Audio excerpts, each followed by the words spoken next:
সূরা কুল হুয়াল্লাহ কেন আল্লাহ তাআলা এই সূরাটা নাজিল করলেন? কোরআনে কারীমের বিভিন্ন সূরা, বিভিন্ন আয়াত নাজিলের প্রেক্ষাপট আছে যেটাকে শানে নুজুল বলা হয়।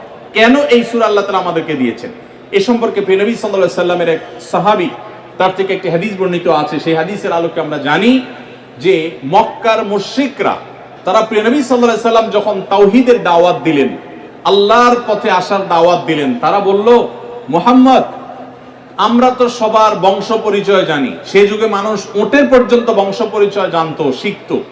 তো নবী সাল্লাল্লাহু আলাইহি সাল্লামকে তারা জিজ্ঞাসা করেছে, মুহাম্মদ, তোমার যে আল্লাহর কথা বলো, ঈমান আনার জন্য বলো, তোমার আল্লাহর বংশ পরিচয়টা একটু আমাদেরকে জানাও। তাদের এই প্রশ্নটা যে অবান্তর, আল্লাহ তাআলার যে কোনো বংশ পরিচয় নাই, আল্লাহর যে কোনো জন্মদাতা নাই, তিনি যে কোনো জন্মদাতার মুখাপেক্ষী নন, সে বিষয়টাকে আল্লাহ তাআলা বিশদভাবে এই সূরাতে বিবৃত করেছেন, বর্ণনা দিয়েছেন। এই জন্য ওই প্রেক্ষিতে এই সূরাটা নাজিল হয়েছে।